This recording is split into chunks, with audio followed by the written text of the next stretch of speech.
पंजाब केसरी में आप सबका स्वागत है। मैं हूं चंद्रशेखर धरनी। अशोक अरोड़ा कांग्रेस के दिग्गज विधायक हैं, हमारे साथ मौजूद हैं। बातचीत करेंगे इनसे, क्योंकि पिछले दिनों जो कुरुक्षेत्र में घटनाक्रम हुआ उसके बाद आज हरियाणा विधानसभा अध्यक्ष को एक शिकायत कांग्रेस के 1 दर्जन के करीब विधायकों ने दी है।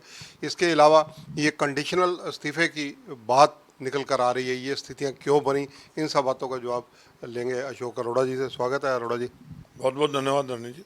अरोड़ा जी, कंडीशनल इस्तीफे की बात जो निकल कर आ रही है, ये आखिर क्यों इतने ज़्यादा आप आहत महसूस कर रहे हैं कि आपको ये कहना पड़ा कि आप इस्तीफा भी दे सकते हैं?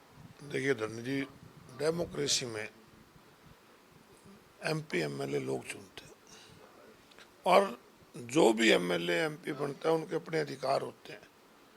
वो अधिकार जनता ने दिए होते हैं और जनता के अधिकारों की रक्षा के लिए जनता की आवाज़ भ्रष्टाचार के खिलाफ उठानी है, डेवलपमेंट के लिए उठानी है। अगर उसके उठाने पे मीटिंगों के अंदर, सरकारी मीटिंगों के अंदर दुर्व्यवहार हो और वो लोग करें जो कि मीटिंग में ऑथराइज ही नहीं है, उनके द्वारा किया गया हो और उनके खिलाफ कोई कार्रवाई ना हो, तो फिर हम एमएलए रह के क्या कहेंगे। यही स्पीकर साहब को एक कंप्लेंट दी है कि आप उन लोगों के खिलाफ कार्रवाई करो, उन अधिकारियों के खिलाफ कार्रवाई करो जो अधिकारियों ने स्वयं लेटर निकाला और स्वयं उनको मीटिंग में बिठा लिया, उनको आने से रोका नहीं गया। तो उनको यही कहा कि इनके खिलाफ आप कार्रवाई करो, नहीं तो हमारा एमएलए बने रहने का कोई औचित्य नहीं रहता। कुरुक्षेत्र नगर परिषद या नगर निगम से जुड़ा हुआ मामला विधानसभा अध्यक्ष तक पहुंचना, क्योंकि विधानसभा अध्यक्ष जो विधानसभा के जितने एमएलए हैं उनके रक्षा और सुरक्षा उनका दायित्व है, तो ये क्यों पहुंचा जबकि मामला कुरुक्षेत्र का है? मैंने बताया कि 23 तारीख को नगर परिषद तनेसर की मीटिंग थी। बकायदा उससे 22 तारीख को एक पत्र जारी किया गया। मैं वहाँ के उपायुक्त महोदय से मिला था। मैंने कहा कि मीटिंग में अक्सर देखते हैं कि बाहर के लोग आके बैठ जाते हैं जो मीटिंग को डिस्टर्ब करते हैं, तो मीटिंग में आप हमें आश्वस्त करो कि वही लोग आएंगे जो ऑथराइज है। तो बकायदा एक पत्र लिखा गया सभी लोगों को कि मीटिंग के अंदर जो महिला पार्षद है वो खुद आएंगी, ना कि उनके रिलेटिव या उनके पति आएंगे। परंतु जब मैं मीटिंग में गया तो पहले से वो लोग बैठे थे। जैसे ही नगर परिषद की अध्यक्षा आई, मीटिंग शुरू करने लगे, तो मैंने कहा जी पहले इस चीज़ को आप आश्वस्त करो कि जो लोग बाहर के उनको बाहर भेजो। तो मैं तो ईओ को कह रहा था, इतने में मेरे साथ दुर्व्यवहार उन लोगों ने किया, जो कि वहाँ पर आपने वीडियो में भी देखा है कि किस प्रकार मारने के लिए भी मुझे उठे, फिर सेल्फ डिफेंस में मुझे भी उठना पड़ा। तो इस प्रकार की घटनाएं अगर सरकारी मीटिंगों में घटेंगी तो फिर हम लोगों के अधिकारों की रक्षा कैसे कर पाएंगे। आपने आज स्पीकर साहब को कंप्लेंट की, इससे पहले एसपी कुरुक्षेत्र को भी शिकायत की। एसपी कुरुक्षेत्र वाली शिकायत का हशर क्या रहा? मैंने उसी दिन एसपी कुरुक्षेत्र को मिलकर कंप्लेंट दी। एसपी साहब ने कहा कि मैंने डीएसपी को इंक्वायरी दी थी। डीएसपी कहने लगा मैंने बयान लेने, मैंने भी तो बयान ले लो आप। परंतु बयान भी ले लिए, उसके बाद कार्रवाई नहीं की।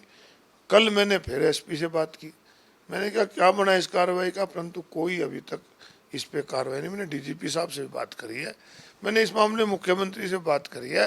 तो इन सब चीज़ों से दुखी हो गए कि कोई कार्रवाई नहीं हो रही, तो फिर मेरे बने रहने का क्या फायदा है। अरोड़ा जी, बात की जाए राहुल गांधी की, राहुल गांधी अब हरियाणा कांग्रेस के संगठन में अहम भूमिका अदा करने जा रहे हैं, आ भी रहे हैं यहाँ पर, तो कैसे देखते हैं उनके आगमन को? बहुत अच्छी बात है, राहुल गांधी जी चंडीगढ़ आ रहे हैं, हम सब उनका स्वागत करेंगे। और संगठन किसी भी पार्टी के लिए बहुत ज़रूरी होता है। संगठन की कमी लोकसभा चुनाव में, विधानसभा चुनाव में भी खली, और वैसे भी हर इशू पे जैसे छोटे मोटे इशू आते हैं, संगठन ना होने की कमी खलती है। तो उम्मीद है कि जल्दी संगठन खड़ा होगा।